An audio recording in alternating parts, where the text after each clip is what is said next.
இன்னைக்கு வேற உனக்கு பிடிச்சது செஞ்சிருக்கிற, அது எப்படி டேஸ்ட் இருக்குவோ இருக்காதோ தெரியல. அங்கேயே போய் ஒரு சுதா. ஆமா நான் வந்து இது ஒரு டைம் செஞ்சோம்னு நீ சொன்ன எனக்கு ஞாபகம். வீடியோ போட்டிருக்கிற, வீடியோ பார்த்தவங்க கமெண்ட்ல சொல்லுங்க பாத்தீங்களா இல்லையா. இங்க உட்காந்து செஞ்சு சுகாஸ் உனக்கு ஞாபகம் இருக்குதா? கத்திரிக்காய் இங்க உட்காந்து சுட்டு செஞ்சு அங்கேயே கோர் கத்திரிக்காய் சுட்டு. அது வீடியோ போட்டோம்ல, நீ தானே எடுத்த. கொஞ்சம் கூட அடுப்புல வச்சான்னு கரெக்டா சொல்லுது. ஆமாங்க நண்பர்களே, அங்கேயே உட்காரு சாமி. இது வந்துங்க கத்திரிக்காய் வந்து நான் பொரியல் மாதிரி அரிஞ்சு செய்யறது இல்லைங்க. இது சுட்டு அதை வந்துங்க புட்டு பார்க்கணுங்க. அதுக்குள்ள ஏதாவது சொத்த சொல்லல் இருக்குதான்னு வாட்டுங்க. அதை சுத்தமா எடுத்துங்க.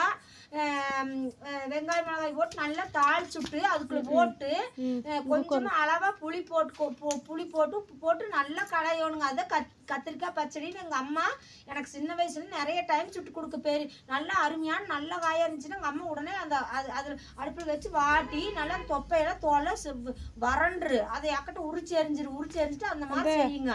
அது கருகணுமா ராய் அப்படி உறிஞ்சு வரும் தோல். அது வேணா எனக்கு ரொம்ப பிடிக்குங்க சின்ன வயசுல. இப்போ வந்து இன்னைக்கு நான் செஞ்சிருக்கிறேன். இன்னைக்கு நான் செஞ்சிருக்கிறேன் 5 கத்திரிக்காய் இருந்துச்சுங்க ஃப்ரெண்ட்ஸ். அதில் 2 சொத்தையா போச்சு, 3 நல்லா இருந்துச்சு. அந்த 3 கத்திரிக்காய் வச்சு செஞ்சிருக்கிறேன். எப்படி இருக்குதுன்னு தெரியல, சாப்பிட்டு பாரு. எங்க செடியிலயும் பறிச்சாங்களா, சரி நல்ல சொத்தை இல்லாம தெரிஞ்சது பார்த்தா அதுலயும் 2 சொத்தையா. அதை எடு பார்த்து. அது அப்புறம் வந்து இவங்க சாப்பிட மாட்டாங்க குழந்தைங்க, அதனால அவங்களுக்கு வந்து நிலக்கடலை சட்னி ரசம் இருக்குது.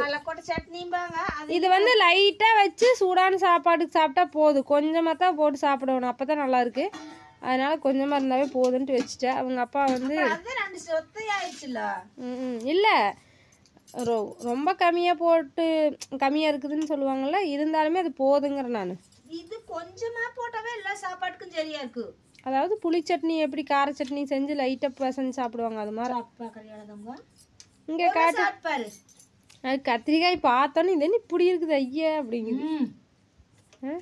செஞ்ச மாதிரி செமையா இருக்குது. ஆனா நான் வேற மாதிரி செஞ்சேன்.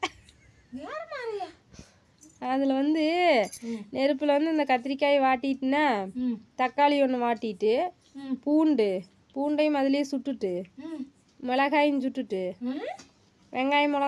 வெங்காயத்தை கருவேப்பிலையும் மட்டும் வதக்கிட்டேன். கத்திரிக்காயை பிடிக்க இருமா ரெசிபி சொல்லிட்டு இருக்கிற மக்களுக்கு. நான் எடுத்திருந்தா கூட ஆயிருக்கு. சூப்பரா வேற இருக்குது. நான் எப்படி இருக்கோ நினைச்சிட்டு எடுக்கவே இல்லை. அருமையா இருக்குது. அதான் அதே மாதிரிதான். நான் வேற எது பொடியெல்லாம் போடல, அதே மாதிரிதான். அதுல வந்து பூண்டு வரமிளகாய் தக்காளியும் சுட்டுட்டேங்க ஃப்ரெண்ட்ஸ். சுட்டுட்டு எல்லாத்தையும் போட்டு நல்லா பிசைஞ்சிட்டு வெங்காயம் கருவேப்பிலையும் மட்டும் போட்டு கடுகு போட்டு எல்லாம் தாளிச்சிட்டு இதை கொட்டிட்டு உப்பு போட்டு புளி தண்ணி ஊற்றிட்டு லைட்டாக 2 கொதி விட்டா வேலை முடிஞ்சுது. அவ்வளோதான். இதுதான் மண் இருக்குது, மண் இருந்துச்சுல அதனால புளி போட்டு கடையில் கரைச்சி ஊற்றுனேன். மண் இருக்குதுங்க ஃப்ரெண்ட்ஸ் அந்த புளியில். இருந்துட்டே இருக்கிறதுனால அப்படியே போட்டு எனக்கு சட்னி செஞ்சு சூப்பராக இருந்துச்சு. வாய்க்கு வரும் எனக்கு தெரியாதா. இங்கே பாருங்க மேக்ஸ்க்கு இந்த டிராயிங் ஒன்று தான் சிரிப்பு வர மாதிரி நீ வரைஞ்சிருக்கிற வாழ்க்கையில். இல்லைன்னா அந்த நரோட்டோங்க வேறு எப்படி இருக்குன்னு சும்மா இந்த பேப்பர் வேஸ்ட் பண்ணிட்டு இருக்காத. சரி ஓகே. இன்னைக்கு வாங்க சாப்பிடல எனக்கு பிடிச்சி ரொம்ப. ஏன்னா பருப்பு இல்லைன்னா காய் இதவே இருப்பாங்களா. இது நல்லா இது எப்போ செஞ்சதுங்க எங்க அம்மா எனக்கு அடிக்கடி செய்யும். நாங்க 2 பேர் தான் சாப்பிடுவோம். இவங்க அப்பா இருந்தா சாப்பிட்டுருப்பா. அப்படி என்ன வேலைக்கு போயிட்டாங்க. காலையில இருந்து 2 நாளாவே சொன்னேன் கத்திரிக்காய் பறிச்சதுல இருந்து அது மாதிரி செஞ்சு பாருப்பா, நல்லா இருக்கும் பாப்பா அந்த மாதிரி கத்திரிக்காய் பச்சடி. ஆனா பிஞ்சு விதையா இருக்குது, நல்லா இருக்குது. ஓகே, நீங்களும் வேணா ட்ரை பண்ணி பார்த்துட்டு கமெண்ட்ல சொல்லுங்க. நீங்க எப்படி இந்த கடையில் செய்வீங்கிறதையும் சொல்லுங்க. ஆமாங்க சொல்லுங்க, எப்படி செய்வீங்கன்னு சொல்லுங்க. ஓகேங்க ஃப்ரெண்ட்ஸ், அனைவருக்கும் இனிய இரவு வணக்கம். அடுத்த வீடியோவில் பார்க்கலாம். பாய். இன்ட்ரெஸ்டிங்கான வீடியோ போடுங்கன்னு சொல்கிறீங்க. நான் வெளியில் எங்கேயாவது போனால் கண்டிப்பாக எடுத்து போடுறேன். ஊருக்கு போனாலும் போடுறேன். அப்புறம் வீட்டில் இருந்தோம்னா இதே மாதிரி தான் போட முடியுது. வேறு என்னங்க ஃப்ரெண்ட்ஸ் போடுறது. வெளியில் எங்கேயாவது போனால் கண்டிப்பாக போடுறேன். ஏதாவது ஒரு ப்ராங்க் இது எடுக்க முடிஞ்சு எடுத்து போடுறேன். ஓகேங்களா? ஆமாங்க நண்பர்களே. ஓகே, அடுத்த வீடியோவில் பார்க்கலாம். பாய். வணக்கம்.